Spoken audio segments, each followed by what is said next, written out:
710 부동산 대책이 나왔을 때 임대차 3법에 대한 내용들이 살짝 나왔었어요. 바로 네네. 무엇이었냐? 바로 임대사업자에 대한 내용들에 대한 혜택들을 축소시키면서 거기에 대한 내용 중 우리가 네. 보도자료들을 나중에 또 봤을 때 임대차 3법을 입법하기 전에 대한 이제 전제 조건으로 갖다가 추진하고 있다 이런 내용들이 있었었는데 그러고서 얼마 지나지 않아서 바로 7월 임시국회에서 임대차 3법이 전격적으로 통과가 됐거든요. 네. 그리고 현재 8월이잖아요. 네. 임대차 3법이 시행되고 있는 상태입니다. 이게 논란이 되게 많고 문제점도 많고 한데 일단 간단하게 일단 핵심만 얘기할게요. 임대차 3법에 대한 자체적인 내용들은 다른 영상들에서도 많이 나와 있으니까 맞아요. 그거는. 일단 임대차 3법 세 가지라고 하는데 네. 혹시 뭔지 아세요? 말이 너무 어렵더라고요, 용어가.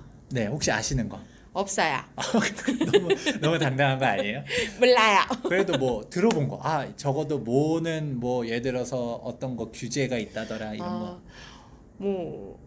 그러니까 저는 솔직히 임대차 3법 영상 보면서 봤던 게 나중에 집값이 올라도 전세금은 5% 내에서만 올릴 수 있다라든가. 맞습니다. 네. 그리고 그게 하나. 함부로 나를 쫓을 수 없다. 집주인이. 뭐 그렇죠. 네, 그것도 솔직히 보게 된 것도 있고요. 자, 우리 세 가지를 했죠. 임대차 3법. 네. 그러면 이 세 가지가 무엇이냐 이렇게 물어볼 수 있는데 우선 첫 번째 계약갱신 청구권이라고 할 수 있죠. 방금 전에 함부로 못 쫓아낸다라고 네. 했었던 거 있잖아요. 원래 우리가 전세 만기가 2년이다라고 하면 2년 만기 되면 이제 집주인 마음이죠. 그렇죠. 너 2년 더 연장을 하든 아니면 나가든 그건 집주인이 선택할 수 있었는데 계약갱신 청구권을 사용한다라고 하면 만기가 돼도 나 한 번 더 살래요 라고 청구를 할 수 있어요. 이게 계약갱신 청구권. 네. 자, 두 번째 번. 전월세 상한제. 방금 전에 5% 얘기했잖아요. 네. 그 5%가 여기 있는 건데 전월세 상한제 같은 경우는 연장을 할 텐데 연장을 해도 요즘 전세 시세가 1억이 더 올랐대. 야, 1억 더 내라고 하면 의미가 없잖아요. 그건 그래요. 그러니까 이때 연장을 했었을 때 올라가는 임대료 같은 경우는 종전에 있었던 임대차 계약에서 최고 5%밖에 못 올린다. 내에서만. 네. 이 5% 자체도 우리가 지자체에다가 권한을 위임해서 최고 5%지 예를 들어 서울시 같은 경우는 우린 3%로 제한할 거야 라고 하면 3%밖에 못 올리는 게 전월세 상한제입니다. 자, 마지막 세 번째. 네. 이 얘기는 무엇이냐?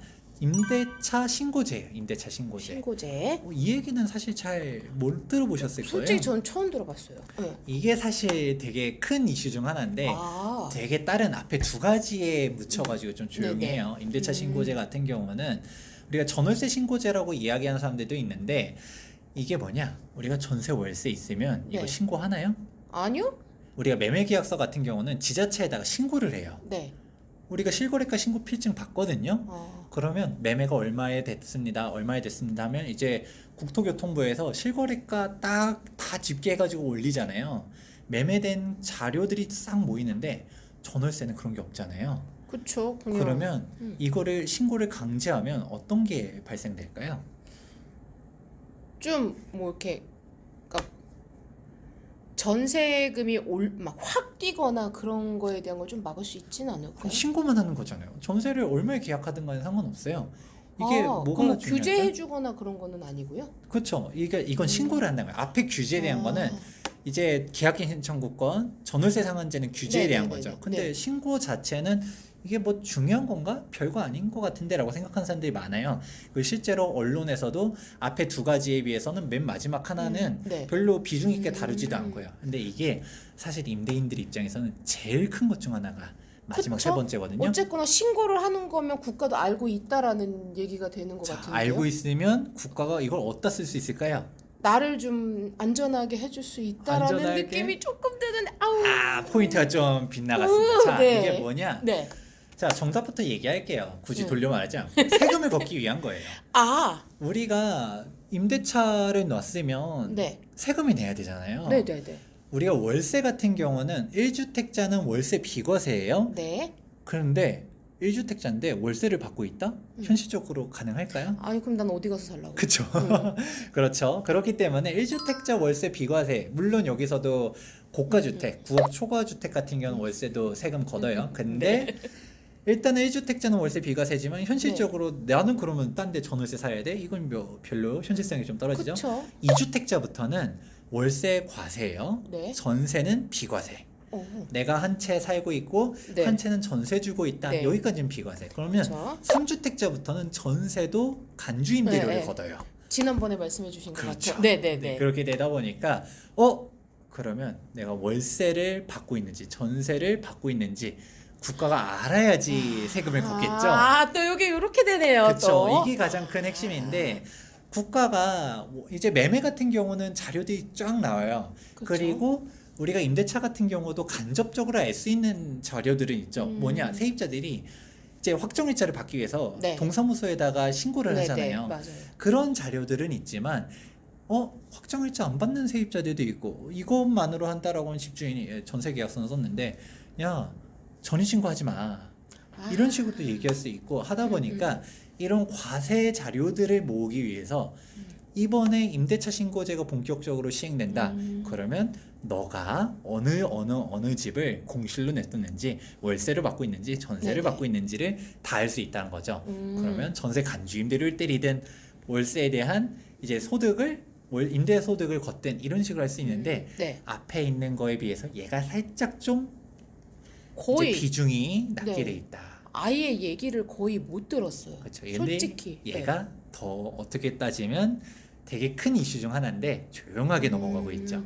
근데 이게 이슈는 맞는데 이 이슈가 솔직히 집주인한테는 안 좋은 거고 거주하는 세입자 입장에서는 조금 좋다라는 느낌이 확 오는데요. 그렇죠. 네, 자, 이제 임대차 신고제 자체는 일단 넘어갈게요. 네. 뭐 사실 이게 중요한 포인트는 아니니까. 네.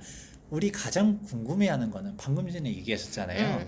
이거 임차인한테 좋은 거예요, 임대인한테 좋은 맞아요, 거예요? 맞아요, 이런 맞아요. 저는 그게 제일 얘기하는데 궁금해요. 사실 이거 뭐 계약갱신 청구권 한번 쓸 수 있게 해주고, 임대료 5% 상한으로 가게 못 올린데 이거 임차인한테 당연히 좋은 거잖아요. 그렇죠. 그러니까 임대인들이 사유재산권 침해다 뭐다 얘기하는 것 자체가 임차인한테 유리한 법률이기 때문에 그런 거예요. 자, 그런데 이게 맞고 그르고를 떠나서 이게 뭐 임대인한테 사유재건 침해하는 게 이게 옳은 거냐 이런 거는 그냥 다 떠나갈게요. 네. 이거에 대해서는 영상들 많고 하니까 우리는 팩트만 전달하는 거죠. 자, 이런 식으로 임차인에 대해서 좋게 해주는 건데 우리 이거에 대해서 가장 궁금한 거 혹시 어떤 거가 있나요? 이걸로 인해서 어떤 문제점이 있는지가 솔직히 가장 궁금하고요. 그렇죠. 네, 근데 저는 어쨌거나 거주하는 세입자 입장에서 어차피 저도 이제 전세를 또 따로 해야 되는 상황이 있으니까 내가 받는 불이익 그런 것들 임차인 입장에서 받는 불이익. 임차인은 이제 좋은 거죠. 아니 근데 5%밖에 못 올리잖아요. 이게 좋은 거는 맞는데 왜 간혹 어떤 영상들 보면 뭐 왜 그런 것들 있잖아요.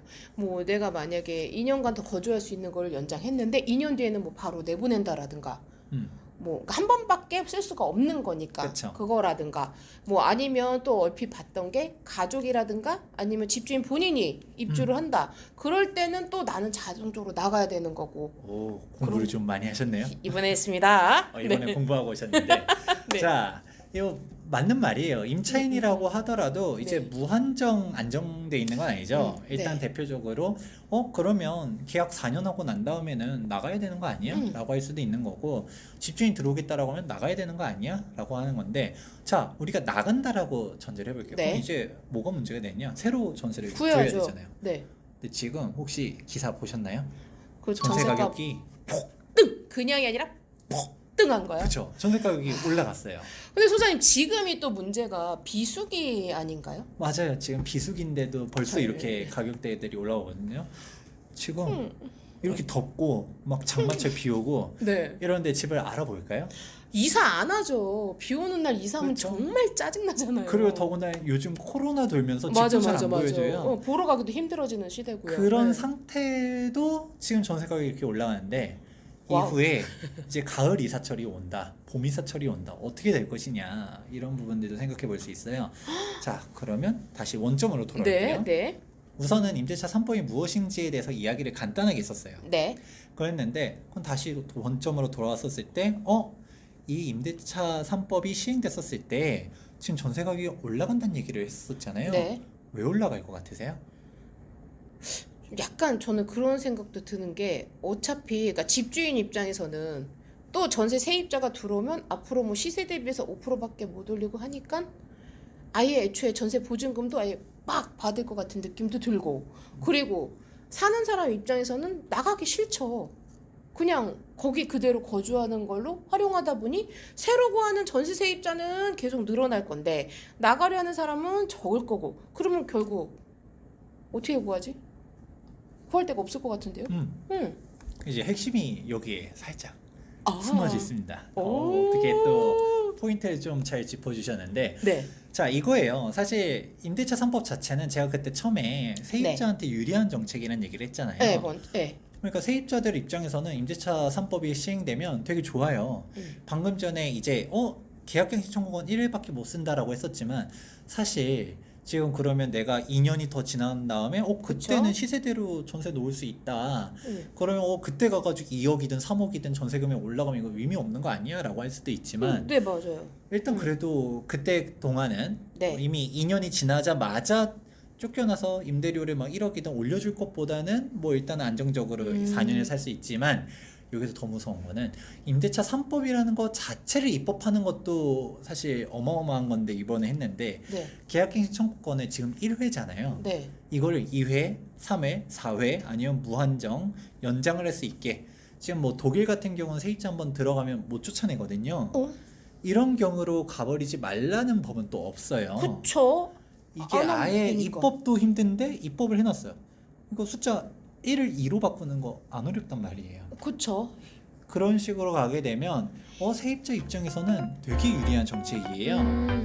임대인 입장에서도 2년 뒤에 올리면 되겠다 생각했는데 그때 가서 못 올리면 와 이제 얘기가 전혀 달라지겠죠. 그쵸? 자 그러면 왜 이렇게 세입자에 대한 좋은 정책인데 왜 전세 금액이 올라가냐에 대한 궁금증이 생기셔야 돼요.